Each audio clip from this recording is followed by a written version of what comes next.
everybody, it's your girl Queen Genius coming back at you once again.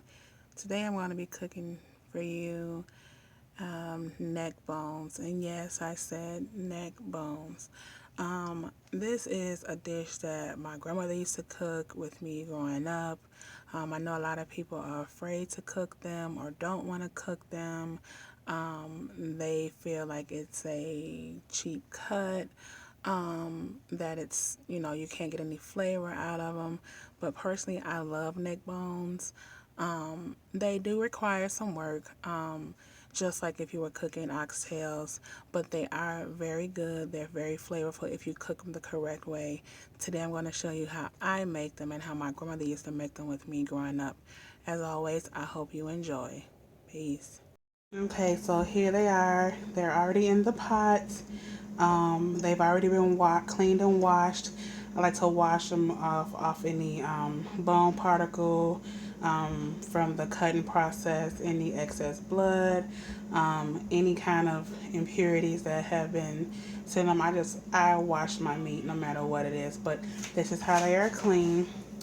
First, I'm going to add my, you guessed it, trusty garlic powder. I don't cook anything without garlic. I want to do about 1.5 tablespoons of garlic.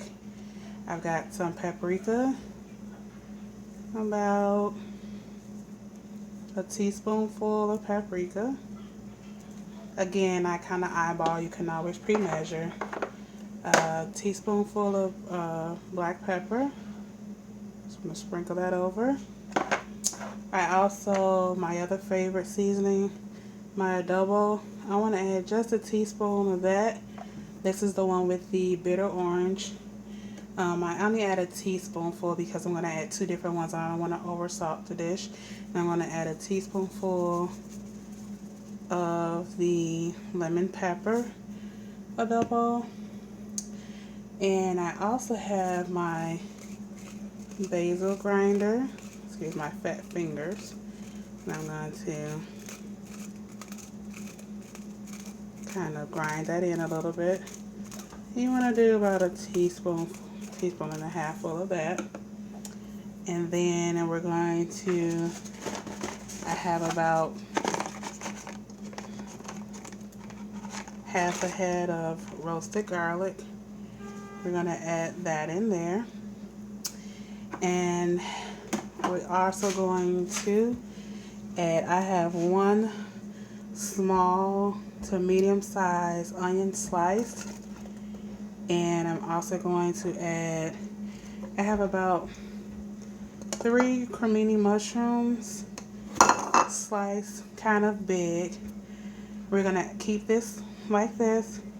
And halfway through cooking, we're going to add about 1/2 can of cream of mushroom soup mix.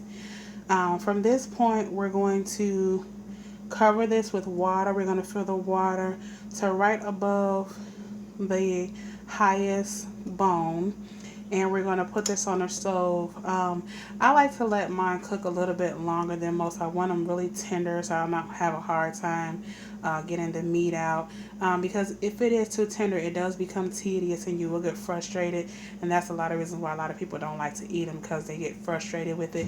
But if you let it cook long enough, you won't have any problems. So I let it cook about 1.5 hours to 2 hours, and then I add in my cream of mushroom soup. If you want a thicker sauce, you will mix the cream of mushroom soup mix with a little bit of flour to thicken it. Otherwise, you could just add it straight to the pot. And I'm also going to add a little bit of Worcestershire sauce, which I have. I'm going to add a little bit of that, and that's going to complete the dish. See you soon. Okay, so this is what it looks like after cooking for about 2 hours, 1.5 to 2 hours. Let me move the potatoes out the way. You see that the liquid has changed a little bit. The meat is starting to fall off the bone, which is exactly where you want it. At this point, you want to take your potatoes. I have about 4 or 5 small to medium sized potatoes that I've diced up in cubes. And we're going to add this in, and we're going to let this cook for another half an hour to 45 minutes until your potatoes are tender. At this point, you do want to add a little bit more seasoning to adjust for the potatoes that you're adding in. Maybe a little bit more salt and pepper, a little bit more garlic, of course. And I'm going to add half a can of cream of mushroom soup. Right now, we're going to cover this back up and, like I said, let it cook for another 45 minutes. Show you when it's done.